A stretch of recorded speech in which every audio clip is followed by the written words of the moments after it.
The first 6 years of my economic life, I wound up broke. Second 6 years, I wound up rich.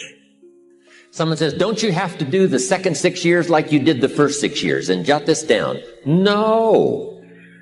No, you don't have to live the second 6 years like the first 6. You can use all the information and all the advice and repairing all of your mistakes and adopting a new and refined philosophy so that the next 6 years can be totally different than the last 6.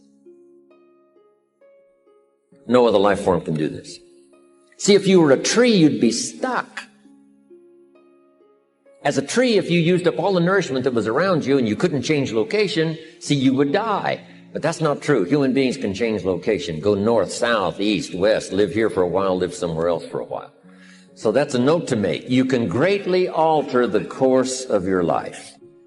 Now here's the next note to make. 5 years from now, you will arrive. The question is where? If you keep up your present disciplines and keep up the present pace that you're on, where will you be in 5 years? Boy, it's easy to say, hey, I haven't really thought about that. So now make this note. In 5 years, here's the probability. You will either arrive at a well-designed destination or an undesigned destination. And I promise you, 5 years from now, you really don't want to arrive at an undesigned destination. Because you may very well wind up wearing what you don't want to wear, driving what you don't want to drive, living where you don't want to live, maybe doing what you don't want to do. Simply because you didn't design a better destination. Now, sometimes after we've lived a few years now to repair our mistakes and get back on track seems like a tough job. If you start early, the fortune belongs to you. If you start early. All fortunes that are available to humans, if you start early, the promise looms large and the odds are heavy in your favor. Now, yes, it's possible to do some radical things starting late and still arrive with some good treasures and some good things. But when you haven't got that much time left, now sometimes the decision has to be so drastic people are not willing to make it and they're too tired and too weary and too ill. And say, look, I don't have much time left. It's not going to happen for me anyway. It's easy to take that attitude. But everyone here, we've got the time over the next 10 years. We've got the time the next 20 years. We've got the time the next 30 years to make some repair now in our errors of the past and set up some new disciplines. And I'm telling you, that's going to change everything. So, 5 years from now, I wish for you to arrive at a well-designed place. A place of productivity, a place that'll make you feel good about yourself, a place that'll give you honor and respect, a place that'll give you influence to touch other people 5 years from now that you couldn't do today. Where will you be in 5 years? Key phrase, we go the direction we face. If you start designing something at the end of this direction, sure enough, you will start going the direction you face. And we face the direction we design. Direction determines destination. Destination is not determined by hope. It's not determined by wish. Destination is determined by direction. You cannot change destination overnight. But here's what you can change today, and overnight, you can change direction. And it is so fascinating what a little small change of direction will do. A few decisions in discipline, a few decisions in learning, a few decisions in change of behavior, change of habit, a few decisions in setting goals that you've sort of let drift before. Like I did at age 25, didn't have a list. I immediately started to change that. And I immediately started to change my direction so that very quickly I started heading this direction. In less than 7 years, I was a millionaire. My father taught me way back, son, always do more than what you get paid for. Now, some individuals might argue with that. They'd say, no, you're going to mess up the whole program. I know they're wrong. In my own self-interest, I did what my father taught me, to always do more than I got paid for. Why? To make an investment in my future. Do more than you get paid for to make an investment in your future. and it's paid off for me. If you're wanting that big promotion, are you going to go up to your boss and say, just give it to me? I'll work harder if you just give me that promotion. No, it doesn't work that way. You've got to do more in your current position so that you get noticed, so you stand out from everybody else. So the boss says, hey, we've got this position opening up, and I think we should give it to Nancy. She does so much more than we expect. Just imagine what she'll do if we give her this promotion. You've got to do more than you're paid for. You've got to. It's an investment in your future. It's one thing to make a sale. I'm telling you, if you make a sale, you'll make a living. All of us have found ways to make a living. What got interesting for me early on was to figure out ways to make a fortune. You'd say, well, Mr. Rohn, how would I deserve to make a fortune? It's easy. Render fortunes of service.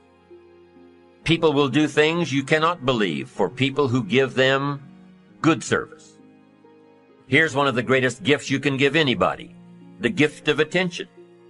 In return, they will do extraordinary things for your career, take you by the hand, and lead you to more people than you could meet by yourself. Always do more than you get paid for. Life responds to deserve, not need. Life was not designed to give us what we need. Life was designed to give us what we deserve. Once you understand that little life principle in your own self-interest, I'm telling you, it's life-changing. The ancient law does not go like this. If you need, you will reap. No, it doesn't work that way. A lot of people out there are hoping it works that way, but no, it doesn't. The ancient law goes like this. If you plant, you will reap. If you sow, you will reap. Somebody says, well, I really need to reap. Well, then you really need to plant in your own self-interest.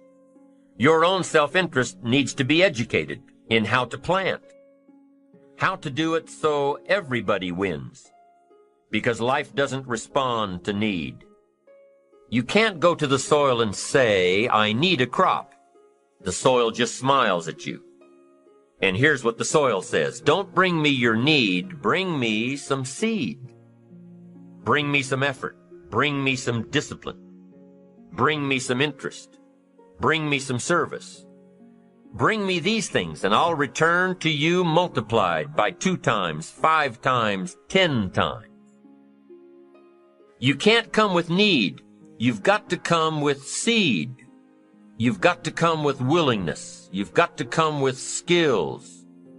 You've got to be willing to learn, willing to change, willing to grow, willing to put yourself out, willing to stand up to the bad weather, willing to pull out the weeds, willing to nurture. That's the only way you get a return. Once you understand these principles, self-interest now truly becomes an exciting challenge, making sure everybody wins. Enlightened self-interest makes sure that everybody wins. Let me give you a good philosophical phrase. All values must be won by contest. All values must be won by contest. And after they've been won, they must be defended. You say, wow, you've put a pretty heavy task on us. That's what life is all about, a pretty heavy challenge. We don't give large trophies for small effort. If you want to win high health, if you want to win high wealth, if you want to extend a long reach in touching people's lives, you got to engage in some of these extra powerful disciplines. And one is to secure the territory by vigor, and the other is to defend it with equal challenge. Attack. Procrastination. Here's another good one, blame. I engaged in this the big share of my life until I met Mr. Show. I used to blame my negative relatives. I used to blame the government. I used to blame taxes. I used to blame prices. I said, it costs too much. Show said, no, let's cover the real problem. You can't afford it. I never looked at it like that before. Shoaff said, sir, you must intellectually understand it's not it that's your problem. It's you that's your problem. It's not out there that's the problem. Out there is like it's been for 6,000 years. You can't cure that. But what you can cure is errors in judgment, errors in attitude, errors in activity, errors in judging results. I found that the errors were within. But see, he had to go after me on that point. Here's the next one. Excuses. Wow. We've got 1,000,000. I'm too short. I'm too tall. I'm too old. I'm too young. I don't have the money. I don't have the experience. On and on and on with the excuses. Learning to attack. Very important. Procrastination. That's a good one, front and center. We've got to attack procrastination because it's so insidious. It eats up such large chunks of your life and leaves you in a small corner. Putting it off. Delaying. Letting it slide. Now, I'm one of the best to attack procrastination because I confess to being one of the all-time great procrastinators. I've done a lot of things, but I've put a lot of things off. Procrastination. I am so good, I could teach it. But I also know the pain of procrastination. I also know the regret that comes from procrastination. I can also show you pieces of my life missing, never to be repaired, because I let it slide. Now see, if we all studied our own lives, and we're trying to help somebody with this insidious disease of procrastination and putting it off, front and center, we use ourselves as best example because you feel the strongest about your own experiences and your own emotions. Do you think you could help somebody with procrastination? Developing this skill of going back, rehearsing your own life and coming up with the essence of the emotion and the experience to try to illustrate to somebody how insidious it can become and how devastating it can leave your life and what'll be missing if you let it slide. That's what we call learning to attack the problem. Now, underline the word attack.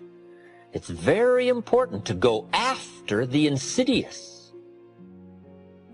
If the future gets clear, the price gets easier.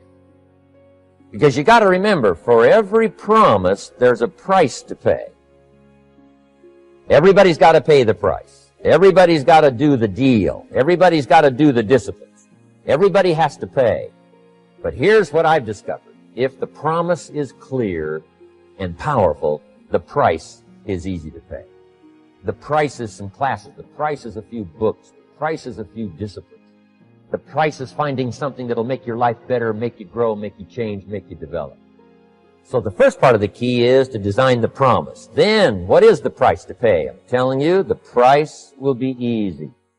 Anybody in my audience, no matter where you are, where you come from. Color doesn't matter, religion doesn't matter, where you grew up doesn't matter, circumstances don't matter. I'm telling you, if you'll make the promise of the future clear for yourself, the things you want, the places you want to go, the things you want to have, the person you want to become, the skills you want, the homes you want, the future you want, the friends you want, all of the values of life that you could possibly want.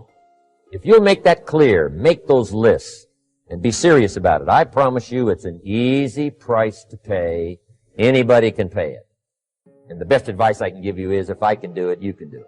Farm boy from Idaho, raised in obscurity, I changed my life, turned it upside down, turned it all around, found economics, found future, found promise, and if I can do it, you can do it. So, start setting your goals and see if you can't get a better excitement going for the things you want to accomplish for the future. One of the major reasons for setting goals is for what they make of you in achieving them. My teacher advised me when I first got started at age 25, he said, Jim, why don't you set a goal to become a millionaire? He said, it's got a nice ring to it. You know, enough zeros to impress your accountant. And he said, I'm here to help you.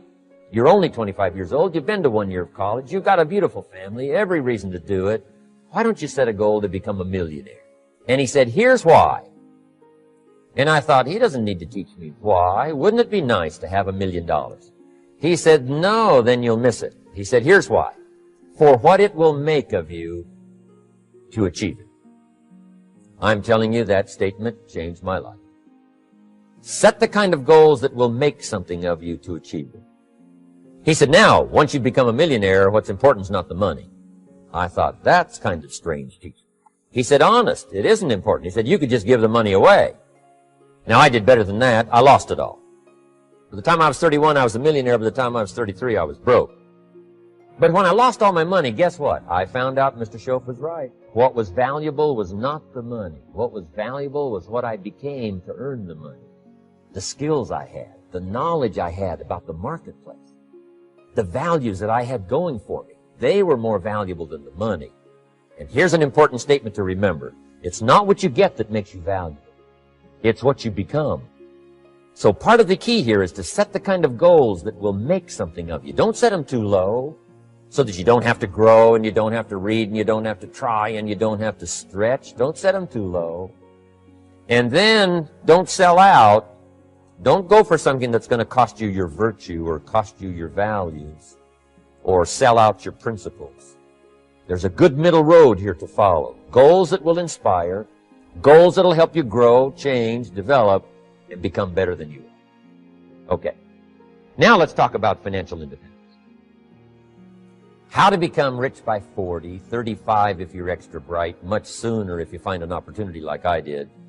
Let me show you how I did it. Financial independence. I like the phrase financial independence. Some people are a little bit concerned about using the word becoming rich or becoming wealthy, and I can understand that. I struggled a little bit with this. Is it okay to go for becoming rich, go for becoming wealthy? And maybe that's a bit too strong a word or strong a term. So here's what I've come up with that I think is comfortable for me, and that is how to become financially independent. I think it's every person's heritage here, especially in America, to become financially independent. Now, let me give you my definition of financial independence. Financial independence is the ability to live from the income of your own personal resources. Financial independence. Now it depends on how you want to live. If you need $2,000, $3,000 a month, if you need $4,000 or $5,000 a month, if you need $10,000 a month, some people may need, $100,000 a month.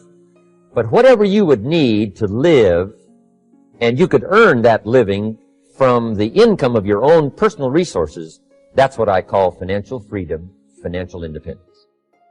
And let me show you how to acquire it. If you start at age 15, between ages 15 and 35 is 20 years. And in my personal opinion, based on my own studies and my own experience, 20 years, in my opinion, is enough time to become financially independent. If you're not, you don't live in the wrong country. Probably what's happened is you have the wrong plan. And it's easy to be a nice person with the wrong plan. I found that when I was 25 years old. I was broke at age 25, and I was a nice guy. You would have liked me. But I'm telling you, my plans up until then, especially my financial plan, left me broke. I totally changed it the next 6 years, and I became financially independent. So I know what I'm talking about. It is possible in a reasonable amount of time, 15 to 35, whatever, 20 years time, enough time. You can do it in a much shorter period of time, like I did if you want to. But this is a reasonable enough time. But here's number one. First of all, you got to have the right philosophy. Philosophy is our ability to gather knowledge and sort through it and decide what's valuable. To develop a philosophy about life, a philosophy about our health, a philosophy about our family relationships, a philosophy about economics. And if you develop the right philosophy, that's what helps to set this sail so that in 6 years it takes you where you want to go instead of winding up like I did that first 6 years of my economics, broke, no money, empty bank account. The right philosophy. Now let me give you a couple of philosophies to consider. Here's the first one. It's called the philosophy of the poor. And here it is. Poor people usually spend their money and invest what's left. That's the philosophy of the poor. Now here's the philosophy of the rich. Rich people invest their money and spend what's left. And here's the startling answer. It really doesn't matter what the amount is. What's most important is not the amount. What's really important is the philosophy. So I would ask you to adopt this philosophy of spending after you have invested. Invest first, then spend. And I've got a little formula that I'm going to share with you. Now, what should a child do with $1? I mean, there's a lot of debate going on, I'm sure, across the country on what a child should do with $1. Here's one opinion. It's only a child and it's only $1. What difference does it make? Well, in my opinion, it makes all the difference in the world. A person's economic future starts with a child with $1. Somebody says, oh, no, you're only young once. Let him spend it all. Well, when would you hope that would stop? Somebody says, well, wait till he's 50 and broke like me and then he'll learn. Well, no, we don't want to wait that long. If I would have known earlier than age 25, I would have changed.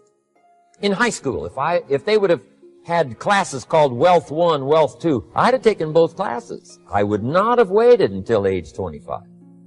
So, the earlier the better. So, what should a child do with $1? Here's the simple premise to begin with. Don't spend it all. And if a child wants to spend the whole $1, you got to say, hey, don't spend it all. Don't spend it all. They'll say, why not? It's my $1. I earned it. You say, I know you earned it, but don't spend it all. They'll still say, why not? Say, let me show you why not. So you put them in your car, take them to the other side of town, and show them where people live that spend the whole $1. Just drive them around. Kids learn best by visual. Just drive around and say, would you like to live here? Kid says, no. Would you like to live like these people live? Kid says, no. Then you can't spend the whole $1. So, kids will get the message. So, take them to the other side of town, show them around, unless you already live there, and then just show them around. Anyway, don't spend the whole $1. Now, let me give you my best view of what to do with $1. And I promise you, if you started at age 15, now if you're over 15, right, you've still got plenty of time. You still got 20 years. If you're 30, you still got 20 years. I mean, you still got plenty of time to start what I'm about to share with you. What to do with $1. Here's my first bit of advice. Never spend more than 70 cents. Never spend more than 70 cents. Now, you got to pick some number, and the number you pick is going to be determined by your philosophy. It's going to be determined by what you've been taught or your experience teaching yourself. When I first met my teacher, Mr. Schoaf, I was at about 110% of each dollar. I'm down at Budget Finance, hawking my furniture and my car one more time. And then I learned a whole better formula for financial independence. Number one, don't spend more than 70 cents. Now, kids say to me, well, okay, what do I do with the other 30 cents? And here's what I teach them. 10 cents for charity.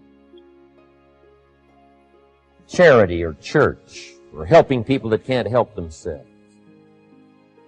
10 cents to support worthy projects. Projects that you feel good about. 10 cents out of every dollar. It's called being generous with part of what you've taken out of society. Now, in my opinion, nothing teaches us character better than generosity. No class, no teacher, no book teaches character better than generosity. And the best time to start is when the amounts are small. And I know if kids learn these lessons well, they'll give a dime out of $1, help people that can't help themselves, support worthy projects. Or if you belong to a church, they teach tithe, piece of. That's very important. Now, because when the amounts get larger, sometimes it's a little more difficult. Giving 100,000 out of $1 million, someone says, oh, if I had $1 million, I'd give 100,000. I'm not sure. That's a lot of money. So the time to start is when the amounts are small. 10 cents out of $1. Okay, next 10 cents I call active capital. Active capital means do something to make a profit. Active capital. Set aside a portion of your income Wages are okay, but I'm telling you, wages will make you a living. Profits will make you a fortune. So set aside part of your income as capital, called active capital. Any kind of project you can possibly think of, you can possibly come up with. I'm going to write a new book, I think, for kids. I think the title is going to be, Of Course Kids Should Pay Taxes. It's kind of an interesting title. In California, kids do pay taxes. When a child walks into 7-Eleven, buys something that costs $1, the proprietor says, give me 7 more pennies. And the child says, hey, what's these 7 pennies for? And the proprietor says, that's the taxes. Kid says, well, hey, I'm only 8 years old. Proprietor says, congratulations, you're my youngest taxpayer. Give me the money. So in California, where I live, kids do pay taxes. Big question is, should they? And my book will answer that question. Of course, kids should pay taxes. Nothing is for free. If you want to ride your bicycle on the sidewalk instead of in the mud, you got to pay the 7 pennies. Nothing is free, so we all have to pay. So, 10 cents out of your living, out of the money you earn, set aside for capital. Capital to try your best to show a profit. And in my book, it's going to be all kinds of ways kids can make money, right? 2 bicycles, one to ride and one to rent. I mean, you know, it doesn't take long to figure out some enterprise that'll start making a profit. Then you must jot this down if you're taking notes. Profits are better than wages. 1, you can't usually start wages until you're about 16, 15, 16. But you can make a profit long before you're eligible to start earning wages. And then there's no limit to profits. And they can double and triple and quadruple. You know, there's no limit. It's incredible how fast profits can grow. So profits are better than wages. Wages make you a living. Profits make you a fortune. Now, the third 10 cents is vitally important. I call it passive capital. Capital you let somebody else use.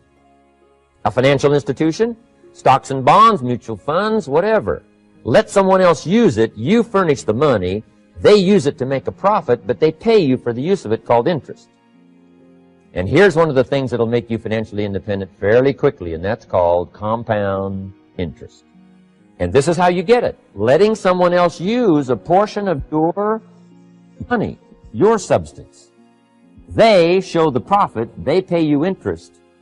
And this passive capital, I'm telling you, over a sustained period of time, if you'll develop this little 10, 10, 10, and 70, especially starting at age 15, I'm telling you, by the time you're 35, you will be financially independent. You'll have the ability to live from the income of your own resources. And then one more point on passive capital. There's a Bible philosophy. I'm an amateur on the Bible. But there's a Bible philosophy that teaches the borrower is servant to the lender. And if you want to be in a powerful position as you grow older, finally when you become mature, maybe have your own business, things have worked out for you for the future, the position you always want to be in is the power position. And that's called the lender. The lender is the power position. So if kids learn early enough, and then you ask them what they'd like to be when they grow up, I'm telling you, once they understand, they'll say, well, one of the things I want to be is one of those lenders. That's the power position, not the spender. No, you'll be pitied the rest of your life if you just become a spender.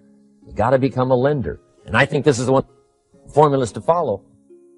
10 cents out of every dollar. Let someone else use it. Be the lender, power position. Then try to show a profit. Can't we teach our children how to take $1, search the neighborhood, find a broken wagon, pay $1 for it, bring it home, clean it up, sand it until it's clean, paint it red till it shines, straighten out the wheels till they're true, take it back to the neighborhood, sell it for $5? Anybody can do that. Now, does the child deserve $4 profit? And the answer is yes. Society now has a mended wagon. That's what America's all about. Finding something, touching it, making it better, making a profit, taking part of your resources, helping people who can't help themselves. Let someone else use it to make a profit. Some projects require more capital than one person has. Exciting. And then let them pay you for the use of it. America's had this philosophy now all these years. Communism has taught all these years capital belongs in the hands of the state, not in the hands of the people. We've been teaching all these years capital belongs in the hands of the people, not in the hands of the state. And we turned out to be right. Capital in the hands of the kids, capital in the hands of the people. Enterprises that make a profit, enterprises that grow. It's the hope of our future. So that little simple formula, I hope, will help you. Now, one more key on financial independence, and that is attitude. Attitude. Here's number one. I used to say, I hate to pay my bills.